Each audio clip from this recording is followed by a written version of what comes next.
शांताकारं भुजंगशयनं पद्मनाभं सुरेशं विश्वाधारं गगनसदृशं मेघवर्णं शुभांगं लक्ष्मीकान्तं कमलनयनं योगिभिर्ध्यानगम्यं वंदे विष्णुभवभयहरं सर्वलोकैकनाथम्। ओम नमो भगवते वासुदेवाय। आपका भक्ति कथा चैनल पर स्वागत है। आपका दिन शुभ और मंगलमय हो। आज से मार्गशीर्ष मास या अघन मास की शुरुआत हो चुकी है। आज दिनांक है 6 नवंबर और दिन गुरुवार है। आज मार्गशीर्ष मास की कृष्ण पक्ष की प्रतिपदा है। आज सूर्योदय का समय रहेगा सुबह 6:37 और सूर्यास्त शाम 5:32 पर होगा।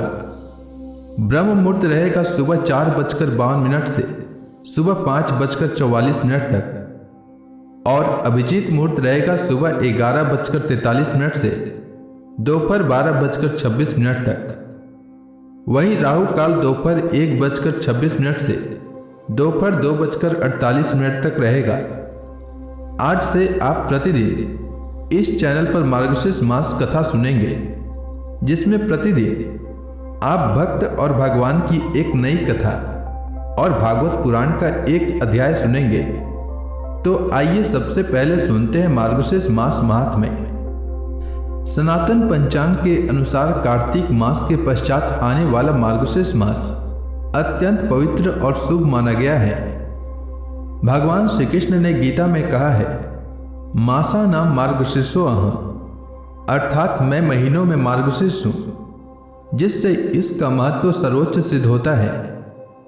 इस मास में भगवान विष्णु, भगवान श्री कृष्ण और देवी लक्ष्मी की पूजा विशेष फलदायी मानी जाती है। प्रतिदिन प्रातः काल स्नान कर दीपदान, तुलसी पूजन, भागवत कथा का श्रवण तथा ब्राह्मणों को दान देने से अक्षय पुण्य की प्राप्ति होती है। इस मास में की गई भक्ति, जप, व्रत और ध्यान अनेक जन्मों के पापों को नष्ट करता है। मार्गशीर्ष मास की पूर्णिमा को दत्तात्रेय जयंती तथा शुक्ल पक्ष की एकादशी को मोक्षदा एकादशी आती है, जो विशेष रूप से शुभ है। इस मास में धर्म, दान, सत्य और भक्ति के पालन से जीवन में सुख, शांति और समृद्धि का आगमन होता है। इस प्रकार मार्गशीर्ष मास भक्तों के लिए मोक्ष और ईश्वर सानिध्य का श्रेष्ठ अवसर प्रदान करता है। आइए सुनते हैं मार्गशीर्ष मास कथा श्रृंखला में भगवान के सच्चे भक्त की पहली कथा। 13वीं शताब्दी का काल था। भारत भूमि के दक्षिण पश्चिम भाग महाराष्ट्र प्रदेश में दुष्काल का भयंकर प्रकोप फैला हुआ था। 12 वर्षों तक वर्षा का एक बूंद तक नहीं गिरा। नदियां सूख गई, खेत बंजर हो गए, पशु पक्षी और मनुष्य सब भूख से तड़प उठे। ग्राम ग्राम में करुणार्द्र विलाप सुनाई पड़ता था। माताएं अपने शिशुओं को गोद में लेकर रुलाई करती, वृद्ध भूख से निढाल होकर भूमि पर गिर पड़ते और प्राणियों के शरीर अस्थि पंजर मात्र रह गए थे। यह भयंकर अकाल दुर्गा देवी का अकाल नाम से आज भी स्मरण किया जाता है। प्रजा अन्न के अभाव में व्याकुल होकर वृक्षों की छाल, पत्ते और जड़ें तक खा रही थी, किंतु भूख की ज्वाला कहाँ शांत होती। इसी समय बेदर शाही राज्य के अंतर्गत मंगलबेड़ा नामक प्रांत था। वहां के मुख्य अधिकारी और प्रजापिता समान शासक थे भक्त दामाजी पंत। वे केवल एक कर्मठ शासक ही नहीं, वरन भगवान श्री पांडुरंग विट्ठल के अनन्य उपासक थे। उनका जीवन समता, दया और भक्ति का सुंदर संगम था। उनकी धर्म पत्नी भी भगवत भक्ति भाव से ओतप्रोत थी। दोनों दंपति का एक ही व्रत था, भक्तो अहम तव दासोऽस्मि सर्वजनहिते रतम। दामाजी प्रतिदिन पांडुरंग का ध्यान करते, पूजा करते और राज्य कार्य को भगवान का आदेश मानकर निष्काम भाव से निभाते। किंतु जब उन्होंने देखा कि प्रजा भूख से मर रही है, माताएं अपने शिशुओं को खो रही हैं और लोग वृक्षों की छाल तक चबा जा रहे हैं, तब उनका कोमल हृदय जल उठा। रात भर वे करुणा से भरकर रोते रहे और प्रभु से बोले, हे विट्ठल, तुम तो दीन बंधु हो। देखो, तुम्हारे बच्चों पर यह विपत्ति आई है।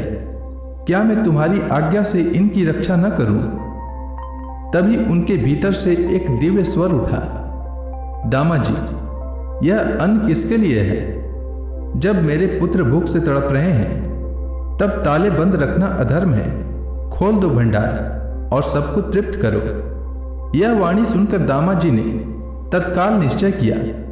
उन्होंने अपने कर्मचारियों को बुलाया और कहा, भंडार के द्वार खोल दो। यह अन्न किसी राजा का नहीं, यह भगवान का है, और भगवान अपने भूखे भक्तों में स्वयं निवास करते हैं। देखते ही देखते कोठार खुल गए। प्रजा दौड़ आई। दामाजी स्वयं खड़े होकर अन्न बांटने लगे।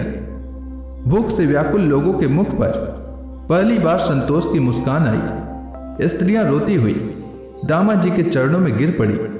महाराज, आपने हमें जीवन दिया है, आप साक्षात पांडुरंग हैं, परंतु संसार में सबको आनंद देखना कहाँ संभव है। कुछ ईर्ष्यालु अधिकारी, जिन्हें दामाजी का यश खटकता था, उन्होंने बेदर के राजा के पास चुगली की। दामाजी पंत ने अपनी कीर्ति के लोभ में राजकोष का सारा अन्न लुटा दिया है, राज्य की हानि की है। बेदर के राजा सुनते ही क्रोध से कांप उठा और बोला, क्या एक अधिकारी ने मेरे आदेश बिना भंडार खाली कर दिया? तुरंत जाकर उसे गिरफ्तार करो। आदेश मिलते ही सेनापति 1000 सैनिकों के साथ मंगल बेड़ा की ओर चला। उधर उस समय दामाजी अपने आराध्य श्री विट्ठल की पूजा में मग्न थे। जब सैनिकों ने आकर उनकी धर्मपत्नी से कहा कि हमें दामाजी से मिलना है, तो उन्होंने उत्तर दिया, वे अभी पूजा में हैं। जब तक पूजा पूर्ण नहीं होती किसी को भी मिलने की आज्ञा नहीं है।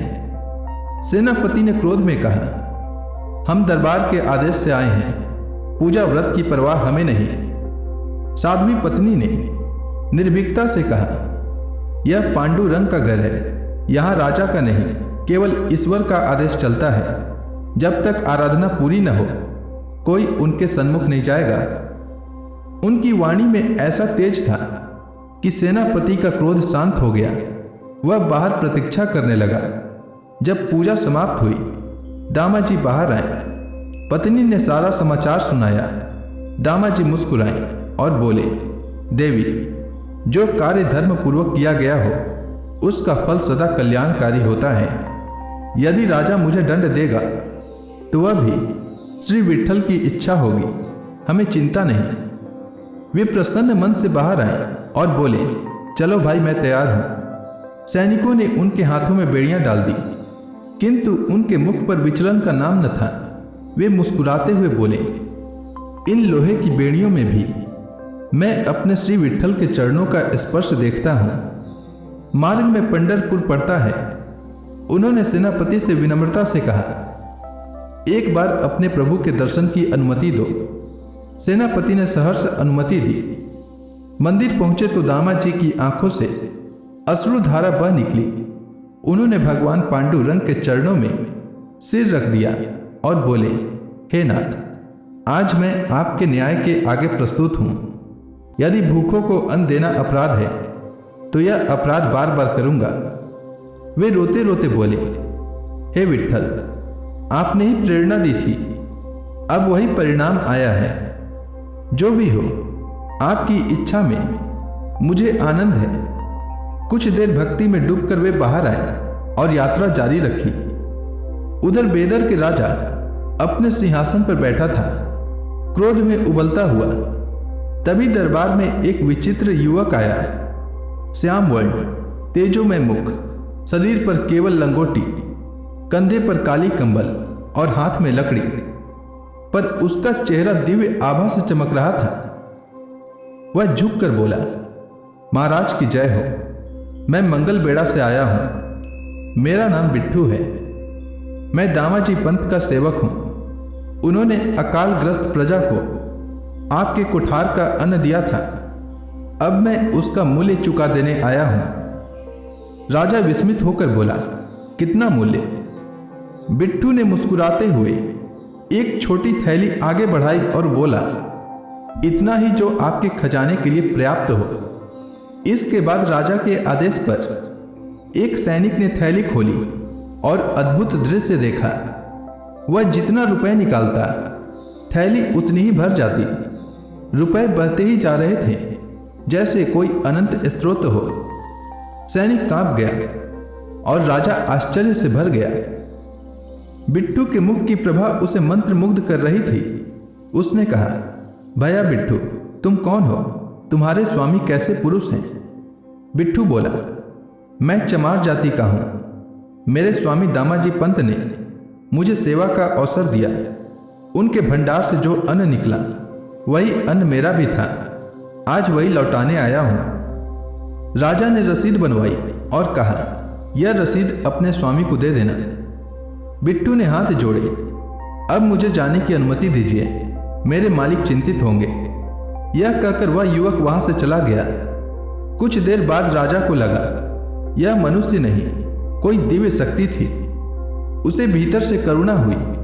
तभी समाचार आया कि दामाजी को सैनिक ले आए हैं। राजा ने रसीद देखी, उस पर उसका हस्ताक्षर था, किंतु उसने तो कभी लिखा ही नहीं। वह स्तब्ध रह गया। उधर दामाजी प्रातःकाल नदी में स्नान करके पूजा के लिए बैठे। अपनी श्रीमद् भागवत गीता खोली तो उनके पृष्ठों में वही स्वर्ण अक्षरों में लिखी रसीद पड़ी थी। भंडार का मूल्य चुका दिया गया। उनके नेत्र अश्रुओं से भर गए। उन्होंने समझ लिया यह मेरे विट्ठल की ही लीला है। इतने में राजा का दूत आया। दामाजी पंत, राजा ने आपकी बेड़ियां खोलने का आदेश दिया है। सेनापति ने स्वयं उनके चरणों में गिरकर क्षमा मांगी। थोड़ी ही देर में दामाजी राजमहल पहुंचे। राजा दौड़कर उनके चरणों में गिर पड़ा और बोला, हे महात्मन, बताइए वह बिट्टू चमार कहाँ है? वह आपका सेवक था जिसने अन्न का मूल्य चुका दिया। उसका दर्शन कर मैं धन्य हो जाऊं। दामाजी चकित होकर बोले, महाराज, मेरे यहां कोई बिट्टू नाम का सेवक नहीं। तब राजा ने पूरी घटना बताई। यह सुनते ही दामाजी रो पड़े। उनके नेत्रों से अश्रुधारा बह चली। उन्होंने हाथ जोड़कर कहा, हाँ विट्ठल, मेरे लिए तू चमार बना। तूने अपने परम तेज को मिट्टी में छिपाया और मेरे अपराध को ढका। वे गदगद होकर कीर्तन करने लगे, पांडुरंग पांडुरंग, विट्ठल विट्ठल, जय श्री हरि विट्ठल। उसी क्षण आकाश में दिव्य प्रकाश फैल गया। मंदिर जैसी सुगंध फैली और वहां स्वयं भगवान श्री पांडुरंग विट्ठल प्रकट हुए। भगवान बोले, दामाजी, तुम्हारी करुणा, तुम्हारा निस्वार्थ भाव मुझे प्रिय है। जिस अन्न को तुमने भूखे लोगों को दिया वह मुझे ही अर्पित किया गया। तुमने मेरे भूखे रूप को तृप्त किया, इसीलिए मैंने स्वयं चमार का रूप लेकर तुम्हारी कीर्ति की रक्षा की। राजा विस्मय से भर उठा। उसने सिर झुकाया और कहा, हे प्रभु, आज मैं जान गया कि भक्त का अपराध भी पवित्र होता है, क्योंकि उसमें दया छिपी होती है। भगवान मुस्कुराए, दोनों भक्तों को आशीर्वाद दिया और अंतर्धान हो गए। उसके बाद से बेदर राज्य में धर्म, दया और भक्ति की ज्योति फिर से प्रज्वलित हुई। दामाजी का नाम दीन बंधु भक्त दामाजी पंत के रूप में अमर हो गया। तो प्रेम से बोलिए भगवान विष्णु की जय, उनके प्यारे भक्त दामाजी पंत की जय। अब आइए सुनते हैं मार्गशीर्ष मास में भागवत कथा का आज का अध्याय। श्री मैत्रेय जी ने कहा, विदुर जी, यहाँ तक मैंने आपको भगवान की काल रूप महिमा सुनाई। अब जिस प्रकार ब्रह्मा जी ने जगत की रचना की वह सुनिए। सबसे पहले उन्होंने अज्ञान की 5 वृत्तियां तम, मोह, महामोह, तामिस्त्र और अंधता मिस्त्र रची। किंतु इस अत्यंत पापमयी सृष्टि को देखकर उन्हें प्रसन्नता नहीं हुई। तब उन्होंने अपने मन को भगवान के ध्यान से पवित्र कर उससे दूसरी सृष्टि रची। इस बार ब्रह्मा जी ने सनक, सनंदन, सनातन और सनत कुमार ये 4 निवृत्ति परायण उधर्व रेता मुनि उत्पन्न किए। अपने इन पुत्रों से ब्रह्मा जी ने कहा, पुत्रों, तुम लोग सृष्टि उत्पन्न करो।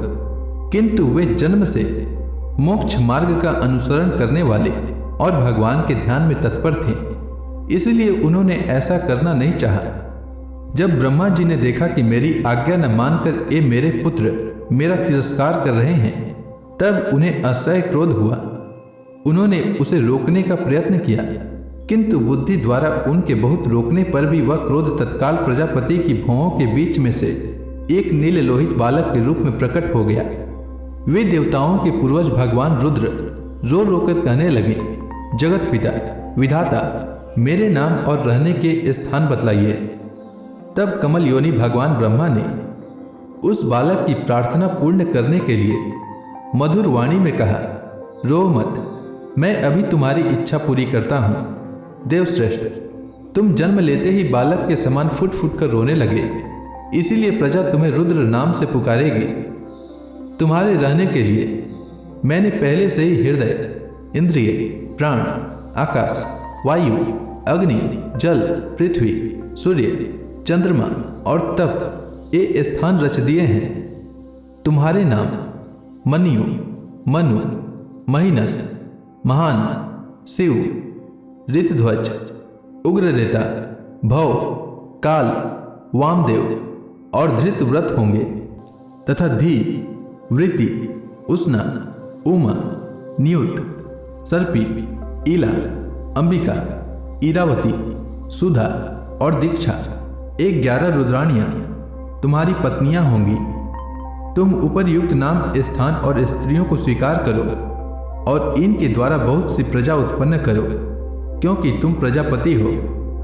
लोक पिता ब्रह्मा जी से ऐसी आज्ञा पाकर भगवान नील लोहित बल, आकार और स्वभाव में अपने ही जैसी प्रजा उत्पन्न करने लगे। भगवान रुद्र के द्वारा उत्पन्न हुए उन रुद्रों को असंख्य युद्ध बनाकर सारे संसार को भक्षण करते देख ब्रह्मा जी को बड़ी शंका हुई।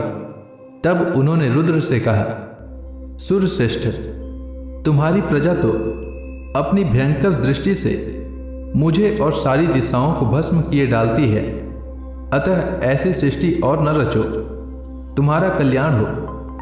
अब तुम समस्त प्राणियों को सुख देने के लिए तप करो, फिर उस तप के प्रभाव से ही तुम पूर्ववत इस संसार की रचना करना। पुरुष तप के द्वारा ही इंद्रियातीत, सर्वांतर्यामी, ज्योति स्वरूप श्री हरि को सुगमता से प्राप्त कर सकता है। श्री मैत्रेय जी कहते हैं, जब ब्रह्मा जी ने ऐसी आज्ञा दी, तब रुद्र ने बहुत अच्छा कहकर उसे सिरोधार्य किया और फिर उनकी अनुमति लेकर तथा उनकी परिक्रमा करके वे तपस्या करने के लिए वन को चले गए। इसके पश्चात जब भगवान की शक्ति से संपन्न ब्रह्मा जी ने सृष्टि के लिए संकल्प किया, तब उनके 10 पुत्र और उत्पन्न हुए। उनसे लोक की बहुत वृद्धि हुई। उनके नाम मरीचि, अत्रि, अंगिरा, पुलस्त्य, पुलह, क्रतु, भृगु, वशिष्ठ, दक्ष और 10वें नारद थे। इनमें नारद जी प्रजापति ब्रह्मा जी की गोद से, दक्ष अंगूठे से, वशिष्ठ प्राण से, भृगु त्वचा से, क्रतु हाथ से, पुलह नाभि से, पुलस्त्य ऋषि कानों से, अंगिरा मुख से, अत्रि नेत्रों से और मरीचि मन से उत्पन्न हुए। फिर उनके दाएं स्तन से धर्म उत्पन्न हुआ, जिसकी पत्नी मूर्ति से स्वयं नारायण अवतीर्ण हुए, तथा उनकी पीठ से अधर्म का जन्म हुआ और उससे संसार को भयभीत करने वाला मृत्यु उत्पन्न हुआ। इसी प्रकार ब्रह्मा जी के हृदय से काम, भौहों से क्रोध, नीचे के होठ से लोभ, मुख से वाणी की अधिष्ठात्री देवी सरस्वती, लिंग से समुद्र, गुदा से पाप का निवास स्थान, राक्षसों का अधिपति निऋति, छाया से देहूति के पति भगवान कर्दम जी उत्पन्न हुए। इस तरह यह सारा जगतकर्ता ब्रह्मा जी के शरीर और मन से उत्पन्न हुआ। विदुर जी, भगवान ब्रह्मा की कन्या सरस्वती बड़ी ही सुकुमारी और मनोहर थी। हमने सुना है एक बार उसे देखकर ब्रह्मा जी काम मोहित हो गए थे। यद्यपि वह स्वयं वासनाहीन थी, उन्हें ऐसा अधर्म में संकल्प करते देख उनके पुत्र मरीचि आदि ऋषियों ने उन्हें विश्वास पूर्वक समझाया। पिताजी, आप समर्थ हैं, फिर भी आपने मन में उत्पन्न हुए काम के वेग को न रोककर पुत्री गमन जैसा दुस्तर पाप करने का संकल्प कर रहे हैं। ऐसा तो आपसे पूर्ववर्ती किसी भी ब्रह्मा ने नहीं किया और न आगे ही कोई करेगा। जगत गुरु, आप जैसे तेजस्वी पुरुषों को भी ऐसा काम शोभा नहीं देता, क्योंकि आप लोगों के आचरणों का अनुसरण करने से ही तो संसार का कल्याण होता है। जिन श्री भगवान ने अपने स्वरूप में स्थित इस जगत को अपने ही तेज से प्रकट किया है, उन्हें नमस्कार है। इस समय वे ही धर्म की रक्षा कर सकते हैं। अपने पुत्र मरीचि आदि प्रजापतियों को अपने सामने इस प्रकार कहते देख प्रजापतियों के पति ब्रह्मा जी बड़े लज्जित हुए और उन्होंने उस शरीर को उसी समय छोड़ दिया। तब उस घोर शरीर को दिशाओं ने ले लिया। वही कोहरा हुआ जिसे अंधकार भी कहते हैं। एक बार ब्रह्मा जी यह सोच रहे थे कि मैं पहले की तरह सुव्यवस्थित रूप से सब लोगों की रचना किस प्रकार करूं। इसी समय उनके 4 मुखों से 4 वेद प्रकट हुए। इनके सिवा उपवेद, न्याय शास्त्र, होता, उद्गाता, अध्वर्यु और ब्रह्मा, इन 4 ऋत्विजों के कर्म, यज्ञों का विस्तार, धर्म के 4 चरण और चारों आश्रम तथा उनकी वृत्तियां, ये सब भी ब्रह्मा जी के मुख से ही उत्पन्न हुए। विदुर जी ने पूछा, तपोधन, विश्व रचयिताओं के स्वामी श्री ब्रह्मा जी ने जब अपने मुखों से इन वेदादि को रचा तो उन्होंने अपने किस मुख से कौन वस्तु उत्पन्न की, यह आप कृपा करके मुझे बतलाइए। श्री मैत्रेय जी ने कहा, विदुर जी, ब्रह्मा ने अपने पूर्व, दक्षिण, पश्चिम और उत्तर के मुख से क्रमशः ऋक्, यजु, साम और अथर्व वेदों को रचा तथा इसी क्रम से शस्त्र, इज्या, स्तुति, स्तोम और प्रायश्चित, इन चारों की रचना की। इस प्रकार आयुर्वेद, धनुर्वेद, गांधर्व वेद और स्थाप्य वेद, इन 4 उपवेदों को भी क्रमशः उन पूर्वादि मुखों से ही उत्पन्न किया। फिर सर्वदर्शी भगवान ब्रह्मा ने अपने चारों मुखों से इतिहास पुराण रूप 5वां वेद बनाया। इसी क्रम से षोडशी और उक्त, चयन और अग्निष्टोम, आप्तोर्याम और अतिरात्र तथा वाजपेय और गोसव, ये 2 याग भी उनके पूर्वादि मुखों से ही उत्पन्न हुए। विद्या, दान, तप और सत्य, ये धर्म के 4 पाद और वृत्तियों के सहित 4 आश्रम भी इसी क्रम से प्रकट हुए।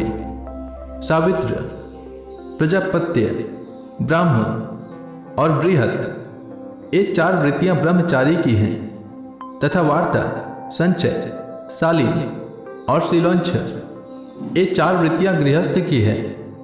इसी प्रकार वृत्ति भेद से व्याख्यानस, वालखिल्य, औदुंबर और फेनक, ये 4 भेद वानप्रस्थों के तथा कुटीचक, बहुदक, हंस और निष्क्रिय, ये 4 भेद सन्यासियों के हैं।